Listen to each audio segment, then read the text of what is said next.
Welcome to the show, Khaligraph. Thank you for having me. Shukran. First things first, jina zako za ID.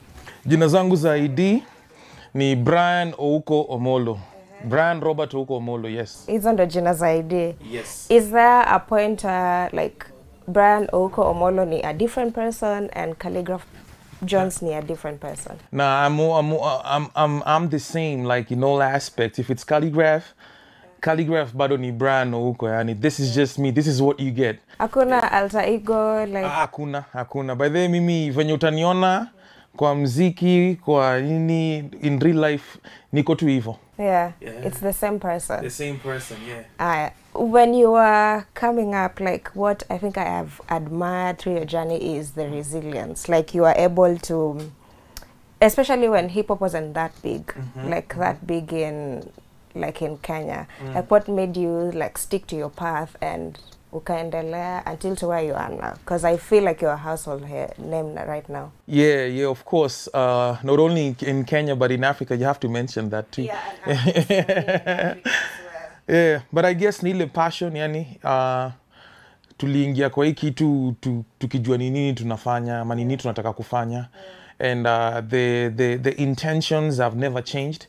Ilikuwa tu ni hiyo, na ukijituma kufanya kitu yote, then definitely you have to excel at the end. And I guess that is why everything is happening the way it is right now. Yeah. Would you do anything different, like if you were to do music all over again? If I was to go back and change anything, nothing.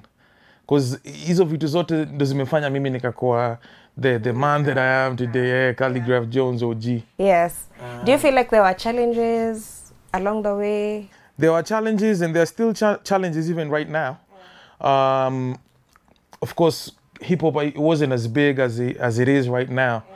Na mali nimetoka pia background ilikuwa inafanya kidogo inani limit ku break into the mainstream, sababu watu wakisikia umetoka mahali kama Kayole wanaona huyu jamaa, this is not the si ule anafaa kuwa hapo, unaona.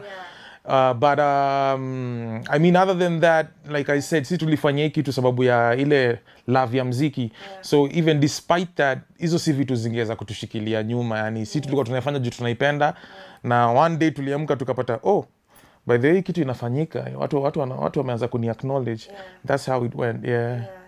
Also wanasemanga for you to be successful, you have like lazima you put so much effort in yourself. How would you say about that?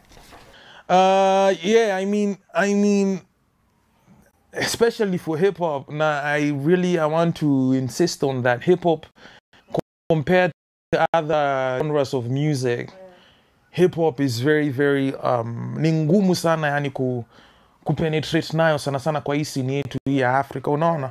So for a person like me, man, I was going through, I had to go to extra lengths to just put the brand together. Manzi unatumia pesa yako kutoka kwa mfuko. Sometimes you want to shoot a music video, you spend all the money you have. You don't even have money to eat.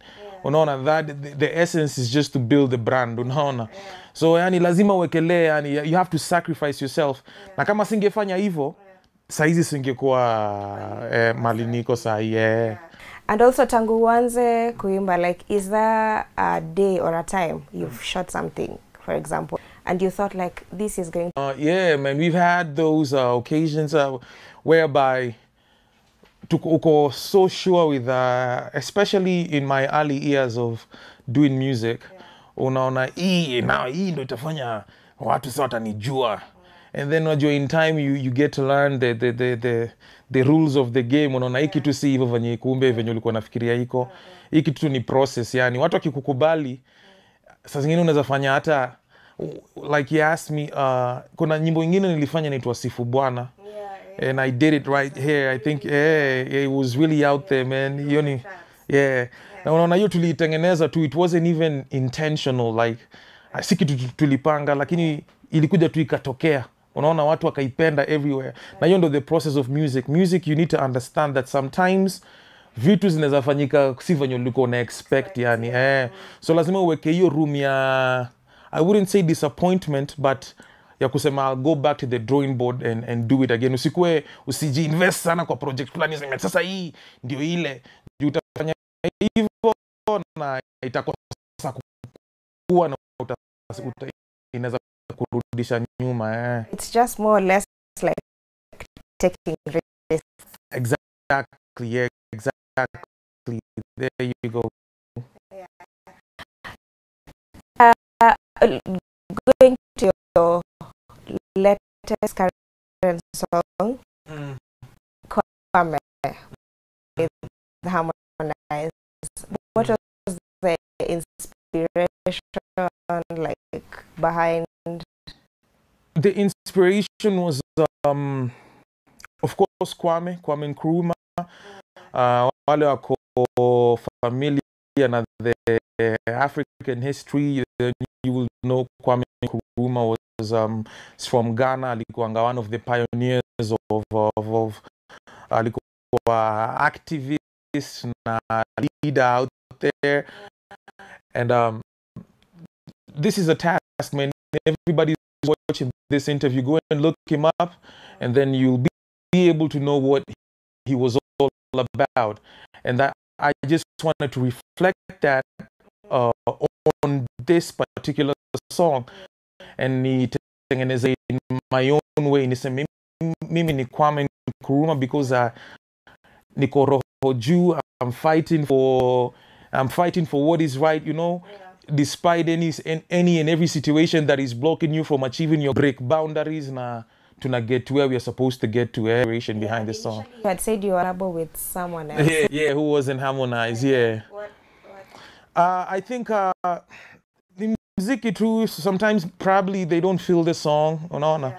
Labda waku feel hiyo ngoma ingekuwa na hiyo impact. Na hata mara nyingi when I put out the song, people to do, if you're going to do a song with Harmonize, do a song sijui ya wasichana sijui watu wana nini, but I didn't want to do that. Ni stereotype le nyimbo tunataka kutoa, and I decided that I was going to take it to that direction. And plus to 50 Black History Month, now I felt like it was only right that I put the song together. Who also came through Kwanza and Harmonize much. We worked with very many people. One of the guys nazamweka hapo juu kwa alinitreat na vanya, and that's how we made it happen. Yeah, and why shoot in Tanzania? What was the consensus? They wanted to shoot it here, but nilifeel like nimefanya videos mingi hapa, na nilikuwa nataka kwenda kutest waters TZ, yani the guy who shot the video, because I've worked with him before, unaona. So I was like, let me go to TZ, and pia huko ni mali Konde Boy yuko. Just spendi inconvenience watu, mimi ndo napenda kujituma, unaona. So nikaona hata nishutuko, and the guy, I think that is the best video of East Africa this year, and no doubt about that. Yeah, because Nani did a very good job. Hans Kana, yeah. It's a good one. I kept watching. And then leo asubuhi, is it today in the morning, I've seen you have like a teaser of your song in your album, Flee. Yeah. When do we expect? Flee, nitaitoa immediately. I think I'm gonna put it out next week, because you know Flee, when I was in America, and that was like almost 2 years ago. Kuna videos kama 7 already jaizitoa bado. So Flee was one of them. Ilikuwa nitoa mwanzo wa mwaka, lakini nikaona bado a song that would penetrate in all directions, yani ni a specific group, yani hip hop, hardcore hip hop, lakini a song that anybody. So I needed to start with that, and then na say Flee next week, I drop it, because I think Kwame has already achieved the goal, the target with it, and now we move. How would you say for you has changed you? God is good. All the time, God is good. You know, I mean, hold down. This, as you know, it comes reactions, you know, from all directions. But family na keep grounded, yani, to the cause. And for me, it is my responsibility. So I have to do what I have to do. I have to put in work every day. Nikuje hapa kwa studio office nifanye shughuli zangu, sababu niko na familia na nitegemea. Na even aside from family, that family niko na very many people who depend on me. So I have to get it done either way. Yeah. You can't afford to let them down. Yeah, exactly. Yeah. Being in the limelight, most of the time, sometimes you find yourself so drawn to like things in the limelight to a point you start feeling like you're mentally not okay. Have you ever experienced something like that? When I was in those stages when I was trying to break out and understand the game, it's a learning experience. So wakati huo game inaenda mbio and you're trying to keep up the pace, but unaona inakupeleka vibaya. But along the way, you get to learn, and then for me right now, I don't feel, na naambianga watu wengi sana, feel like social media imekuweka in a position where unafeel uko pressured, yani to keep up with other people, So any kitu nililearn right now, it doesn't affect me. Sometimes it does because I'm a human being, and no human being is immune to those kind of things.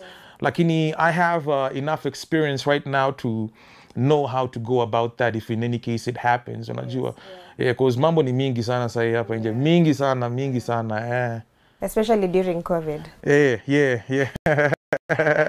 Was it ilikupata? Did it affect? It did. I think it affected everybody, especially sana watu wa entertainment, because I think sisi were the most affected. I'm one of the most affected groups of people. We couldn't perform. Unajua, nobody prepared us for COVID. Hakuna mtu alituambia in advance that there is this something that is going to happen and you guys are no longer going to perform. Unajua. So when it happened, ilikuwa tu ni mambo inakuaje, tutajipanga. Fortunately, God was good on my side. I had a couple of, side investments that were able to see me through that particular period of time. And we made it out. We made it out alive. And here we are right now. Here we are, yeah. Like umesema story ya social media, and then I have just remembered, most people, we get in the rush of getting likes, followers, and like how many followers you're getting or how many likes you're getting in this particular post or in this particular video, and you get kind of stuck in that like box. What do you like think you would tell someone who's like in the mind space of, I just want to put this out so that I get more likes? Or take your time and trust the process. Now, and everything you see on social media is the edited version of things, of life. Unajua. Now, even this interview is going to be edited and you're going to leave out the best parts of the interview. Unajua, nini. So same thing with social media. If you go out there and you're trying to pursue likes and traction on your nini, it is not going to come through. And we've seen right now, at Instagram made people alona feel kuna pressure mingi waka introduce a feature of hiding likes. Yes. So sometimes ukiona pressure watu like kitu venye nataka una hide ndio watu wasinini. And anybody, I believe in my opinion, anybody who is hiding likes, ni mtu ako insecure na likes anapata. Me, if I'm going to put up a picture or video or whatever, if I get 20,000, fine. If I get 2,000, fine. Hizo ndo ziko hapo. Unajua, it doesn't change who I am. Unajua, OG is still going to be the OG either way. Yeah. Okay. And then from your collection, you clearly love shoes. Hey, gonna get to mob. A lot. How many pairs would you say you have roughly?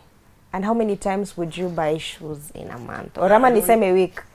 Yeah, I don't even count. I don't even count the pairs of shoes that I have. I just buy shoes every now and then. Nikiona kiatu poa imetokea. Then I just buy it. I buy it for fun because I don't even wear most of these shoes that you see here. Hizo tu nanuanga tunapenda. What inspires you to buy? Because I didn't have shoes back in the days.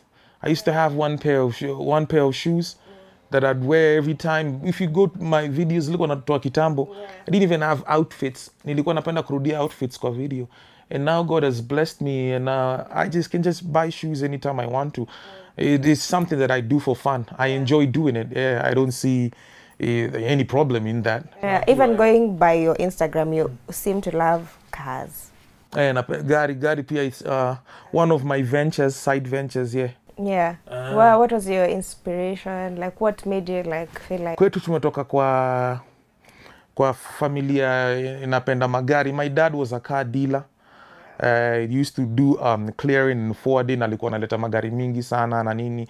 Plus he had a collection of cars. Kwa napenda kutengeneza gari sana. So brothangu the same thing. Kona mpaka saizi akona kayad yake, one of the biggest, I think, kwa hapo hapa hill. Kubwa sana nini, and pia mimi this the same thing. So I think it runs in the family. Yeah, exactly. If you had to write a letter to a young Khaligraph Jones, first of all, did you even ever think you would like get to where you are, get the accolades and the awards and get to where you are? Did you think you would ever get to that point? Yes. You did? Yeah. If you had to write a letter to a younger Khaligraph Jones, what would you say? I wouldn't say nothing, man, because that would disrupt the whole process. I am not writing anything to a younger Khaligraph Jones. Wewe fanya kazi venye tu nafanya hivyo, you're headed in the right direction. Yeah. So if you had to give someone advice, someone who looks at you and feels like, I would want to be somewhere where you are, what would you tell them? Trust the process. Hii kitu ifanyikangi tu. Yaani unajua watu wanapenda kuruka process sana. Mtu anaona, it's like when you go to the gym and you want to lose weight. Unajua you're only shown 2 pictures, so the before and the after picture, unajua. So they don't show you what happened in between. Vitu mingi zilifanyika hapo, so mtu anataka hii change ifanyike kutoka hivi mpaka hivi immediately, and that's not how life works. Unaona, you have to take your time, and sometimes it might take longer, unajua, than it took me. But eventually, if you're doing the right things, you will get there. Unajua. So take your time, trust the process, and everything is gonna fall into place. Yeah. I never used to like the guy. I wouldn't say I didn't like the guy, but you know when you're young, ukona Tuma Kitu made it before me. And we used to be in the same stage and nini, so uko too young, ukona Tuma Kitu, and then he never used to like me, unajua, from the beginning. So ni ile tu ukiwa wadogo mkona maasira nini. Right now I'm not in that same mindset. You know, God has blessed me in life. I don't have everything, but I have enough. So there's nothing I can gain off that. Those are things which me personally, kwanza nilishazipita yani juu OG sahi OG manze, unajua. It's not artist nampigiangi simu ati, "Hey, unaendeleaje?" If I meet him out there, tutasalimiana, ni aje, unaendelea fiti, sawa. But it's not that my friend, a person who I call at, nah. It's just another guy in the industry, yani, who's also doing the same thing you're doing, unajua. Yeah, we're in the same field. So are we seeing in the near future you two doing a collab? I don't know, man. Hopefully. If it happens, it happens. If it doesn't happen, it's all good. Because there are also very many people that I'd want to work with that I haven't worked with before. No. So we always keep that open because you never know. With music, you never know what might happen.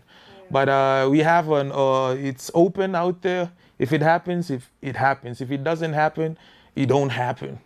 Yeah. I single-handedly put hip-hop where it is today, and nobody can doubt that. I've worked with unknown names that eventually become big names. You know, Breeder, you see Breeder, tumefanya working at BT, Caterpillar. These are kids who are talented, but they weren't being given platforms. I put them Calicatel, and Mimi, I never shy away from working with unknown names because Mimi, I believe in uplifting people. And in the whole of the Kenyan industry, hakuna mtu amenishinda kufanya hivyo. They don't give me props for that right now, but eventually you guys will. Saizi na kwa Kenya sijui Kenyan artist amnini, bro, hakuna mtu ameinua hii industry venye mimi nimeinua. Ndio kwa maana niko hapa yani, na you better get used to this face. Because you will see it for a very long time. And I'm going to be here. For a long time. My ultimate favorite song from you is Mbona. How did you even come about? Because I feel like that song is just... That song is... I had a show in Nakuru. Yeah. They call me out there to perform, and I usually go everywhere with my setup. Nilikuwa kuna setup manze, microphone tumeiseti nini, nikaget tu idea nikaifanya kwa Instagram stories. The chorus, nikaona watu wameipenda, and then I just decided to make a full song out of that. Because it's like Sifu Bwana. Because Sifu Bwana was like that. It was just one lockdown jam that you had, and you were all happy now. Exactly, yeah. If you join the hip hop industry, I tell you this: it ain't easy. But if you do the right things, then you're gonna be in the right place or where you need to be. But one thing I'll insist on: trust the process. Trust process. Hakuna njia ingine. Hii kitu huwezi amka tu unaanza kunini. You have to be patient and Mungu mbele. Everything else is gonna fall into place. Yeah. All right. Thank you so much. Yeah, for the time. Unaweza kupigia freestyle moja? Yeah. Let's what nifanye nini? Freestyle gani sasa yani? Anyway, anything at the top of your head right now. Anything. Unajua kitambo I used to kick freestyles on top. And ilikuwa off the dome. And then back then we used to say anything. Unajua talk to like, wewe SG mekapa kwa kitu na kafiti sijui ndakushika mimi, but nowadays you're a grown up and you can't be saying those kind of things. Unajua you're very cautious with what is going to come out of your mouth. But I say this goddamn, feel like I'm finally back in the zone. If you want it, I got it, then I'd be happy to show. O to the G with the capital O. I pull up a chopper and go ham. We piling them bodies up and it's part of the program. They tell me, nigga, ready to chop a nigga, start off with the machete, bitch, you niggas ain't ready for the Conan. Peace out, man. Hey, ulienda majuu? Sijaenda, majuu nimeshaienda lakini Ujaish accent. Mimi nataka hii accent hip hop. The accent here, hip hop, you just acquire it if you listen to enough hip hop music, hip hop songs, yeah. You hata unakuja tu yani, it is just influence. Unajua, ukikaa chini for if you listen to Nigerian music for 2 months straight, now unaona Nigerian Afro cinema. Trust me, utakuja hapo utaanza no go buy thing or that's the same thing. And we've been doing this. What utakuja, why you are fake nini? I've been listening to this and doing this since I was a kid. And I'm 32 years old right now. Unaona, so definitely your influence ita trickle hapo hivyo kwa venye mimi na do stuff yangu yani, unaona. So that's that. What's your favorite? I have a bunch of those. Rapper? On top. Eminem. All right. Yeah. Makes sense. And 50. And 50. Yeah. Okay. 50 Cent. Yeah, you'll see a lot of when I rap, you'll feel the Eminem influence. When you look at me, you'll see a lot of 50 Cent influence. Yeah. But when you rap, I feel like you pull from Eminem a bit. Yeah. All right.